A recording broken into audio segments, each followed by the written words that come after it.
Hari ini kita akan renungkan Injil Lukas pasal 9, teksnya ayat 18 sampai 36. Dan sudah dibagi 3 paragraf. Paragraf yang pertama ayat 18 sampai 21, Petrus mengaku tentang Yesus Mesias dari Allah. Paragraf yang kedua ayat 22 sampai 27, Yesus berkata tentang sengsaraan atas salib dan perintahkan akan mengikutinya dengan menyangkal dirinya dan memikul salibnya. Paragraf yang ketiga ayat 28 sampai 36, di atas gunung lupa wajahnya berubah, pakaiannya menjadi putih berkilau-kilauan dan bersama dengan Musa dan Elia.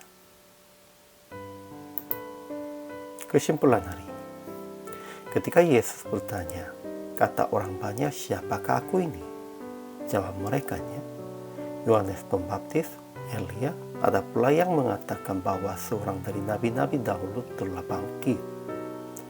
Kemudian Yesus tanya lagi, menurut kamu siapakah aku ini? Dan jawab Petrus, Mesias dari Allah.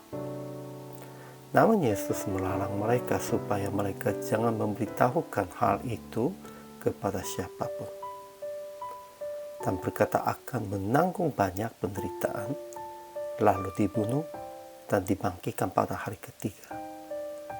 Juga berkata siapapun yang mengikut Yesus harus menyangkal dirinya.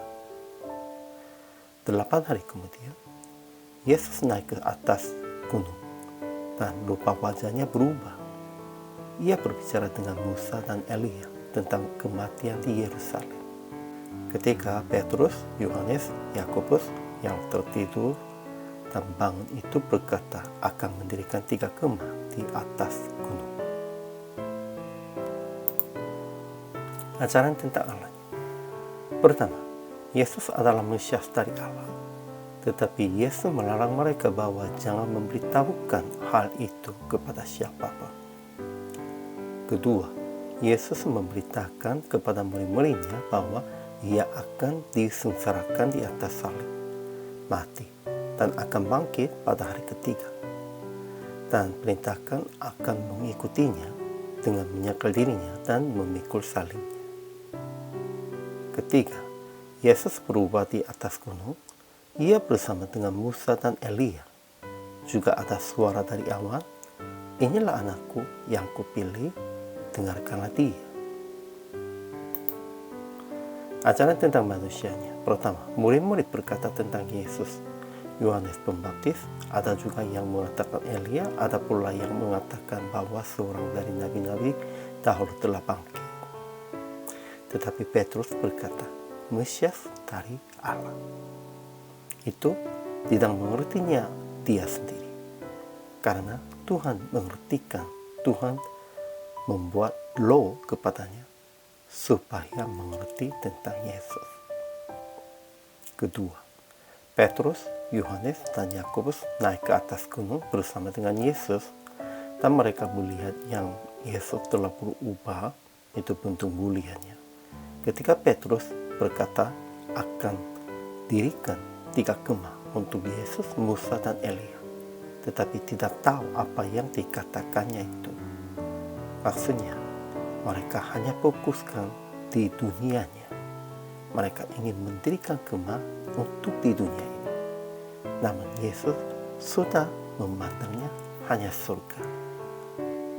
Yesus tetap pergi ke surga untuk menyiapkan kemah untuk murid-muridnya dan semua orang percayanya.